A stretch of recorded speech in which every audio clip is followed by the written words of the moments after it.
में मुझे कहते हुए खुशी है कि आज सुपर स्पेशलिटी जैसे सरकारी अस्पतालों ने ऐसी रेप्यूटेशन बनाई है अपनी कि बड़े बड़े, पहले ऐसा कहा जाता था कि सरकारी अस्पताल मतलब एकदम गरीब शोषित पीड़ित व्यक्ति ही आता है, मगर आज के समय में इंदौर का कैंसर हॉस्पिटल है, इंदौर का सुपर स्पेशलिटी हॉस्पिटल है, बड़े बड़े अच्छे संभ्रांत घर के लोग भी वहाँ पर जा रहे हैं। तो ये मुझे लगता है जो हमारा बदलता सिनेरियो है उसका एक परिचय है।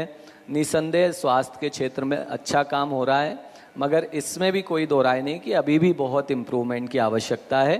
तो मैं एक बार पुनः धन्यवाद देता हूं कि आप लोग इस विषय को गंभीरता से ले रहे हैं, इसमें इंटरेस्ट दिखा रहे हो। मुझे पूरा विश्वास है कि जब हम सब लोग मिलकर के काम करेंगे तो ये क्षेत्र भी बहुत तेज़ी से विकसित होगा। वैसे तो इंदौरियों के कोई जवाब ही नहीं है।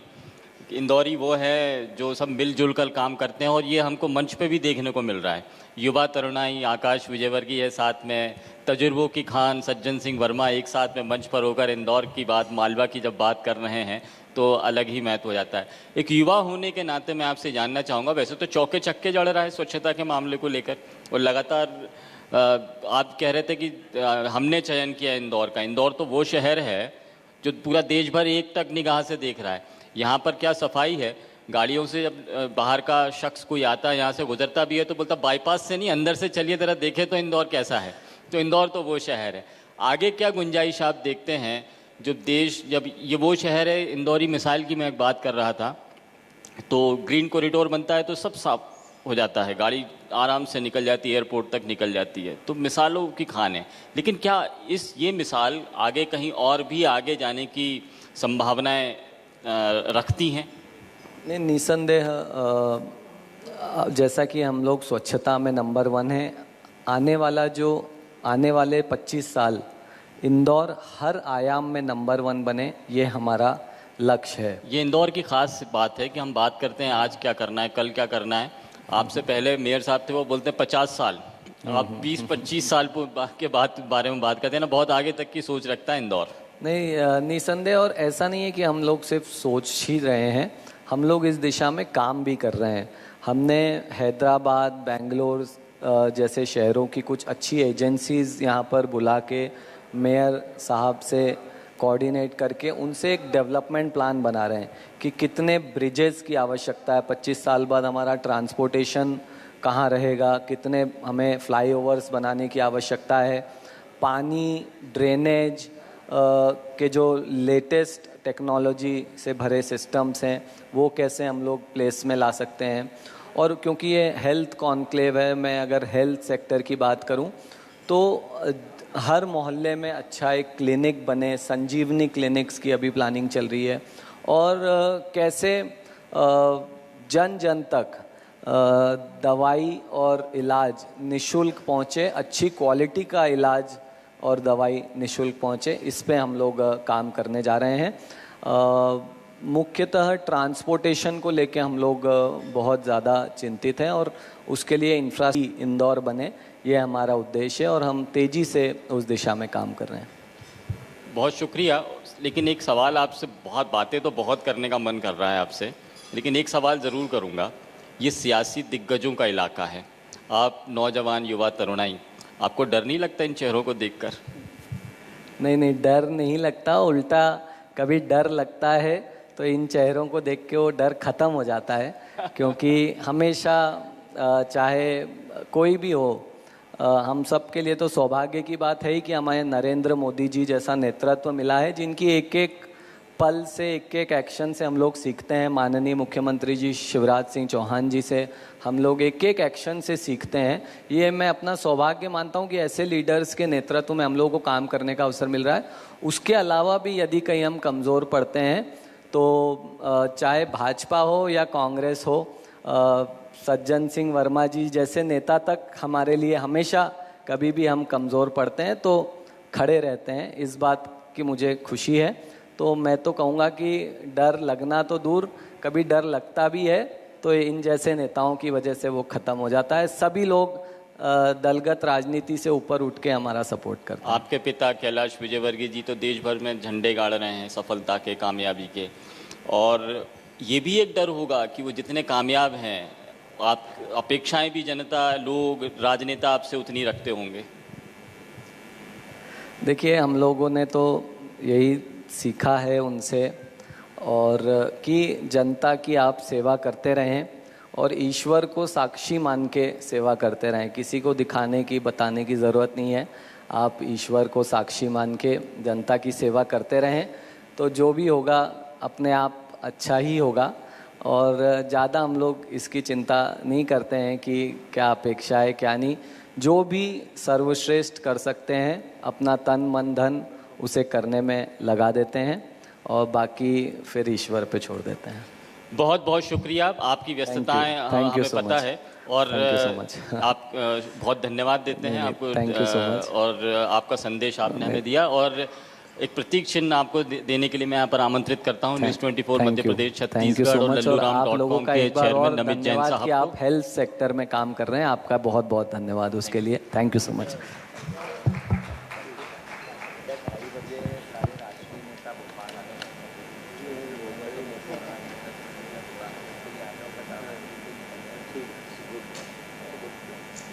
बहुत बहुत धन्यवाद आपका। जोरदार तालियां बजाकर स्वागत कीजिए युवा तरुणाई आकाश विजयवर्गीय जी का। बहुत बहुत शुक्रिया। Thank you.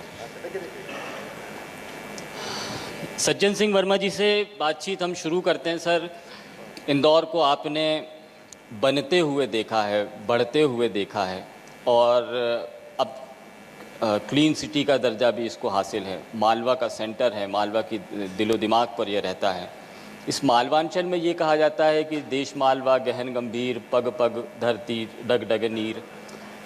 लेकिन इसके बावजूद भी बहुत सारी कमियां हैं, और शायद ये जानने के लिए विपक्ष से अच्छा और सज्जन सिंह वर्मा से अच्छा कोई शख्स नहीं हो सकता जिससे सवाल किया जा सकता हो कि यहाँ पर और क्या किया जाना चाहिए।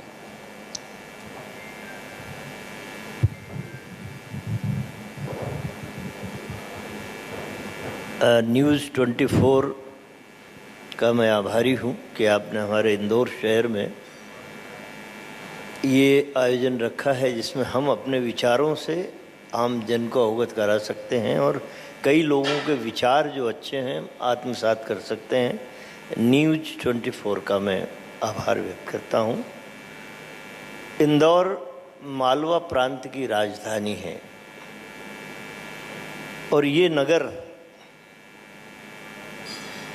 उन लोगों की बसाहट वाला है जो सहभागिता क्या होती है, कोऑपरेशन क्या होता है, ये बात यहाँ का एक एक बाशिंदा बखूबी जानता है। और जब बाहर का कोई व्यक्ति, चाहे दिल्ली हो, बम्बई हो, बेंगलोर हो, कहीं का भी व्यक्ति जब वो यहाँ आता है, इस बात को महसूस करता है कि उनके शहर के बनिस्बत यहाँ का जो बाशिंदा है उसकी भावनाएं हमेशा सहयोगात्मक रुख लिए हुए होती है, और यही सहयोग ने इंदौर को आगे बढ़ाया। कोई राजनेता या कोई पार्टी समझे कि उन्होंने बड़ा भारी चमत्कार किया है। साधन और सुविधाएं तो सरकारों से लेना पड़ती हैं, लेकिन जब उस क्षेत्र का निवासी तन्मयता के साथ उन कार्यक्रमों में जुड़ जाता है, तब वो योजनाएं सफल होती हैं। बात चूँकि इंदौर राजधानी है तो एक दो बात इधर उधर की कर लूँ, फिर मुझे इंदौर की ही बात करना पड़ेगी। अभी हाल ही में धामनोद में एक डैम बह गया। निर्माणाधीन निर्माण होते होते ही बह गया। 18 गांव के 30,000 लोगों की ज़िंदगी से खिलवाड़ हुआ। ये भ्रष्टाचार की कहानी अपने आप बयां करता है। आज अखबारों की हेडलाइन है, कल नहीं छपे थे अखबार, आज अखबारों की हेडलाइन है, रायसेन के पास एक बड़ा पुल बन रहा था, वो भी निर्माणाधीन बनते बनते ही टूट के गिर गया। आज की अखबारों में ये न्यूज़ है। मेरा कहने का तात्पर्य ये है कि सरकार किसी की भी हो, ये जो राशि होती है, ये धन राशि आम जनता का गाढ़ी कमाई का पैसा होता है। और जिस तरीके से भ्रष्टाचार पनपा है, बड़ा है, ई टेंडरिंग घोटाला आपने सुना है इस प्रदेश में, ये वही कंपनी है जो धामनोद में डैम बहा है ना, ये वही कंपनी ई टेंडरिंग घोटाले में जो ब्लैक लिस्टेड, उसी को उठा के ठेका दे दिया। तो ये बातें हमको ठीक करना पड़ेगी, जिसकी भी सरकार हो। हम इंदौर आ जाएं, महापौर पुष्पमित्र भार्गव जी बने हैं, उन्हें इंदौर की जनता की ओर से, आपकी न्यूज़ चैनल की ओर से मैं बधाई देता हूं। लेकिन मैं आलोचना करता हूं, लेकिन सकारात्मक करता हूं। मेरी आदत है, मेरी पार्टी का, मेरे दल का भी कोई व्यक्ति यदि कहीं कोई गलत स्टेप लेता हो, कितने बड़ा भी कद का लीडर हो, तो मैं बोलने में चूकता नहीं कि पाने और खोने की राजनीति हम लोग नहीं करते। यदि आपके उसमें कैलिबर है, आप में मादा हो, तो कुछ ना कुछ राजनीति में आप पा जाओगे, और किसी से डरने की ज़रूरत नहीं है। पुष्पमित्र भार्गव साहब महापौर बने, मैं देखता हूँ इंदौर कम रहने का मौका मिलता है, पर जब बनने के बाद उनकी 2-3 मीटिंगें मैंने देखी। एक तो सबसे पहले 56 दुकान, फिर दूसरी मीटिंग इंदौर के व्यापारियों के साथ, तीसरी मीटिंग औद्योगिक क्षेत्र के लोगों के साथ। मैं देख रहा था, मैंने, वर्षा काल चल रहा है इस समय, हमारे महापौर को उन बस्तियों का दौरा करना चाहिए जो चिन्हित है कि हर वर्ष वर्षा काल में जल जमाव भयानक होता है, वहाँ के मकान डूब जाते हैं, वो निचली बस्तियाँ, झुग्गी झोपड़ी, हर साल जाने कितने बरस हो गए, आपके कॉरेस्पोंडेंट होंगे या उनसे पूछिएगा आप, हर बरस वो बस्तियाँ डूबती हैं। तो यदि हमें अपना कार्य आरंभ करना है तो इन बस्तियों से, जल जमाव वाले क्षेत्र से, जहाँ बुरी अवस्था है, वहाँ से चालू करना चाहिए।